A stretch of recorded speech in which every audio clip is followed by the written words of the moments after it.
Mais je voudrais tout de suite accueillir Éric Dupond-Moretti, ancien garde des Sceaux, je le disais, ancien avocat. Ce matin, Marine Le Pen attend l'ouverture de son procès, le procès en appel de Marine Le Pen et 11 autres prévenus, il faut le dire, qui ont fait appel. Ça s'ouvrira à 13h30 et elle y joue son avenir politique. Est-ce que les juges doivent en tenir compte? Ici, on ne suit pas la foule, on analyse les faits. Si c'est aussi ta vision, abonne-toi. Les juges vont forcément en tenir compte. Parce que dans ce qu'on appelle la personnalisation de la peine, si elle est condamnée, et je veux rappeler, je l'ai toujours dit d'ailleurs, qu'elle est évidemment présumée innocente, elle a été condamnée en première instance. Certains de ses coprévenus n'ont pas interjeté appel, et ils ont donc accepté la décision de condamnation. Elle a interjeté appel, elle est donc présumée innocente. Si elle est condamnée, naturellement, dans ce qu'on appelle la personnalisation de la peine, bien sûr, on prendra en compte l'avenir, c'est la moindre des choses. Si vous aviez, Éric Dupond-Moretti, à plaider la cause de Mme Le Pen aujourd'hui, si vous aviez été appelé en renfort, qu'est-ce que vous feriez devant les juges aujourd'hui et pour les prochaines semaines?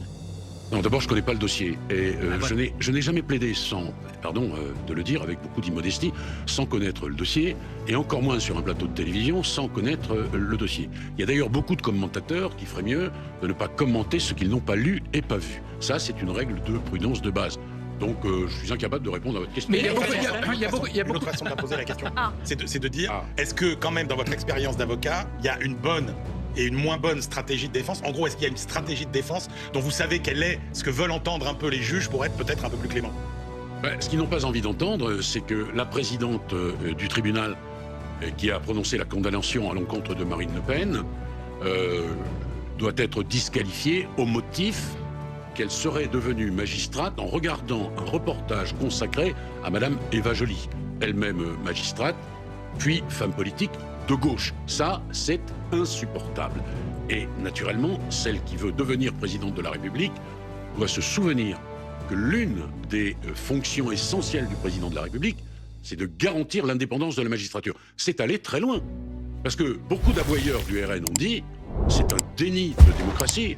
Le disent-ils encore? Je n'en sais rien. C'est peut-être là où les choses vont être modifiées. Et c'est allé tellement loin qu'on a menacé la présidente de la juridiction. Bon. Et je redis, parce que c'est important, et pardon de me répéter, que certains de ceux qui hurlaient au loup ont accepté leur condamnation. Ils sont donc, en ce qui les concerne, définitivement coupables de faits graves. Moi, il y a quelque chose qui me frappe dans le débat depuis le résultat, la décision de première instance, c'est qu'au fond, Marine Le Pen, elle a été condamnée à 4 ans de prison, dont 2 fermes, mais on ne parle que d'une seule chose, les 5 ans d'inéligibilité. Et il se trouve que avec exécution provisoire. Et il se trouve qu'il y a des juristes, des professeurs de droit, hier encore dans le Figaro, une longue tribune de Jean-Éric Schoettl disant l'inéligibilité, ça ne devrait pas être au juge de la prononcer. Ce débat révèle une tension ancienne dans notre démocratie, celle entre la justice et la politique, entre l'émotion publique et la rigueur du droit. Montesquieu rappelait que la liberté politique repose avant tout sur la séparation des pouvoirs. Or, lorsque la décision judiciaire est lue uniquement à travers ses conséquences politiques, c'est cette séparation qui vacille. Éric Dupond-Moretti insiste ici sur un principe fondamental. La présomption d'innocence ne se négocie pas, elle s'applique, même quand elle dérange. Raymond Aron avertissait déjà contre la tentation de transformer le droit en arme idéologique, car une justice soupçonnée cesse d'être une justice respectée. La question n'est donc pas de savoir qui est concerné, mais quel principe est engagé.